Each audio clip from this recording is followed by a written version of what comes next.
Aldea, tengan todos muy feliz mañana, bienvenidos a la Gran Aldea TV y a continuación algunas de las notas más destacadas en www.lagranaldea.com.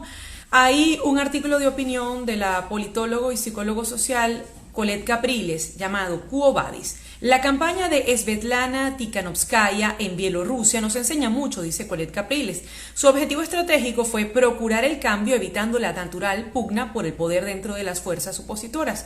Aunque de hecho nos enseña lo que ya sabemos. El pacto de Punto Fijo tuvo el mismo propósito de consolidar el cambio democrático postergando el conflicto interpartidista e involucrando a actores no políticos en el esfuerzo constructivo y en el diseño político. No hay que ir tan lejos, dice Colette Capriles. Entonces no era gobernar lo que pretendía Tikhanovskaya, es decir, la aspirante a la presidencia de Bielorrusia, sino irrumpir en la placidez del dictador Lukashenko. También la Gran Aldea trae el siguiente trabajo, El paraíso chavista de Liechtenstein.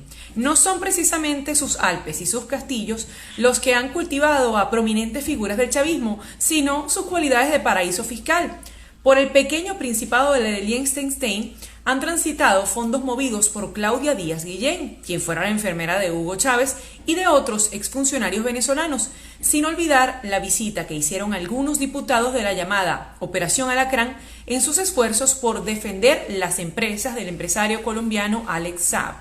Pero cuando son ya las 8:23 de la mañana, nosotros teníamos previsto conversar en la primera parte con Andreina Baduel, quien es hija del general Raúl Isaías Baduel, pero tuvo un inconveniente y prefirió no hacer esta comunicación el día de hoy. Sin embargo, ofreció sus disculpas. No con la viróloga e investigadora del IBIC, Flor Pujol, quien ha llevado adelante, por supuesto, investigaciones al respecto del tema de salud, pero con quien queremos conversar sobre la vacuna que ha ofrecido el presidente ruso Vladimir Putin. Sputnik V dice, es la primera vacuna en el mundo, sin embargo, la Organización Mundial de la Salud dice, espérate, hay que tener cautela. Bienvenida, Flor, ¿cómo está? Hola, mucho gusto. Muy bien, gracias. Cuando la OMS dice hay que tener cautela, el mundo entero le dice ¿hasta cuándo vamos a esperar? Y yo le pregunto a usted como especialista en el tema, ¿cuánto tiempo hay que esperar por una vacuna cuando estamos ya en el siglo XXI? ¿Cuáles son los procesos que hay que darse? Incluso la OMS decía hay 6 vacunas en fase 3. ¿Qué significa fase 3? Sí, bueno, lo primero que decir que la vacuna va a ser la mejor herramienta para la prevención contra esta enfermedad. Dicho esto, no podemos apresurarnos, hay que pasar por una serie de etapas. Justamente las vacunas tienen 3 fases antes de su registro y producción, fase 1, 2, 3. La fase 1 involucra menos números de personas y es inocuidad, es decir, que la vacuna no produzca ningún efecto deleterio. La fase 2 es inmunogenicidad, es decir, la vacuna produce anticuerpos protectores, produce una respuesta protectora. Y la fase 3 es realmente la que nos va a decir si la vacuna sirve o no.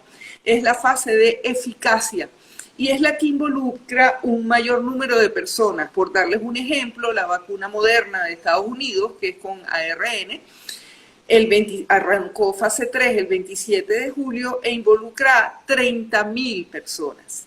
Entonces ahí se tiene un grupo de personas no vacunadas y un grupo de personas vacunadas y vemos si las vacunadas se infectan menos que las no vacunadas. Esa es la prueba de eficacia básicamente. Es la que nos va a decir finalmente si la vacuna sirve o no sirve, independientemente de que sea inocua, de que produzca, los individuos inmunizados produzcan anticuerpos. Tenemos que hacer la prueba de fuego, pues, que es la fase 3. Entonces, ahora, ¿cómo se desarrolla una vacuna? Es decir, cuando los científicos están, por ejemplo, está Moderna, está AstraZeneca, están en los laboratorios, ¿cómo se produce una vacuna? ¿A qué elementos acuden para poder desarrollar una e ir primero a la fase 1? Sí, bueno, en este momento hay cerca de 160 desarrollos vacunales, unos 140 en fase preclínica, en desarrollo de laboratorio, y unos 20 y algo en fases 1, 2 y 3. Cada laboratorio, en función de su experiencia, porque estos laboratorios ya vienen produciendo otras vacunas, escogen un formato, por decir, ¿cómo voy a producir la vacuna? Hay quien la produce como... Se me había perdido, se me perdió unos minutos cuando estaba dando cuenta justamente de cómo se hace esa fase uno. Ok. Bueno, la fase uno. La fase uno es la fase de inocuidad, es decir, que la vacuna no produzca ningún efecto dañino en el individuo, no haya efectos secundarios. La fase 2 es inmunogenicidad, es decir, yo inmunizo con la vacuna y el individuo produce, por ejemplo, anticuerpos protectores. Y la fase 3 es la prueba de fuego, justamente, es la más importante y la que involucra un mayor número de individuos. Estamos hablando de decenas de miles de individuos para poder evaluar si los individuos vacunados se van a infectar menos que los individuos que no están vacunados. Entonces, toma tiempo, toma meses, porque hay que, digamos, de alguna forma, se tienen los grupos y el grupo vacunado y no vacunado, y hay que ver si esta vacuna, los que están vacunados se van a infectar menos que los que no están vacunados. Entonces, esta etapa es crucial. La etapa 3 es la prueba de fuego, realmente. Por ejemplo, ¿cómo se elige quién debe recibir la vacuna en la fase experimental? Bueno, estos tienen que ser individuos obviamente voluntarios y en general hay todo un perfil. ¿Cómo se elige a quienes participan en estos ensayos?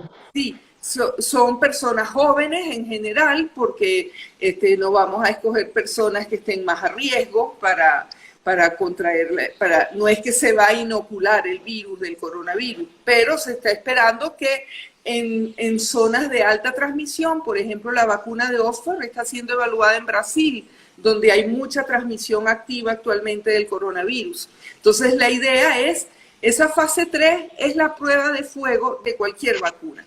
Y volviendo a la vacuna rusa, no sabemos nada, porque de las otras vacunas ya han sido publicados en revistas internacionales, avaladas por pares, cómo ha sido el éxito de cada una de esas fases. Entonces, eso es la precaución que plantea la Organización Mundial de la Salud sobre la vacuna rusa, que no conocemos exactamente los detalles ni en cuántos individuos ha sido evaluado y si la fase 3 está siendo planteada, se registró, digamos, de alguna forma antes de haber pasado por la fase 3. El problema también de esto es que hay muchos individuos que hay un grupo de antivacunas en el mundo. Entonces, las cosas deben hacérselas por etapas, todas las etapas garantizar la seguridad de lo que estamos haciendo, porque si no lo que estamos alimentando es estos movimientos antivacunas. Y repito, la vacuna va a ser la mejor prevención que tenemos contra esta enfermedad. El presidente Vladimir Putin decía incluso, se la probamos a mi hija, registró 38 grados un día, al día siguiente 37,5 y eso fue todo lo que tuvo. ¿Qué quiere decir esto? Bueno, que la vacuna fue inocua en su hija, pero así como es inocua en su hija, debe ser inocua en un grupo importante de individuos. Y no basta con que sea inocua, como dijimos. Después hay que medir si produjeron anticuerpos estos individuos inmunizados. Y como dije, si deben ser protegidos. Tenemos que recordar, en ese sentido, es una forma de mostrar confianza en su vacuna. Sarah Gilbert, que es la madre científica de la vacuna de Oxford, también inmunizó a sus trillizas con la vacuna de Oxford. O sea, es una forma de demostrar, tengo tanta confianza en mi vacuna que inmunizo a mis hijos. En ese sentido, bueno, no es mayor información que querer conferir confianza a la vacuna que se está haciendo. Y la vacuna puede ser que funcione, pero no podemos quemar etapas. Hay mucha urgencia, y hay mucha competencia también. Cada país quiere ser el pionero en producir la vacuna, pero es importante que se mantengan las etapas, que se respeten con todos los protocolos de seguridad y todos los protocolos de medición de eficacia para poder decir que la vacuna funciona. Profesora, Ya alcanzamos la estadística que estaba proyectando justamente la Academia de Ciencias y Matemáticas de Venezuela, que hablaba de 1.000 casos diarios. Se alcanzaron ya ayer.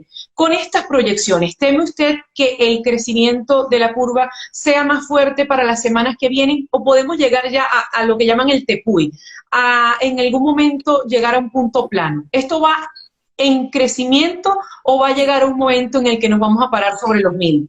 Bueno, en este momento estamos en fase exponencial. Habrá que ver la continuación y cómo es la progresión de la curva para poder expresar esto.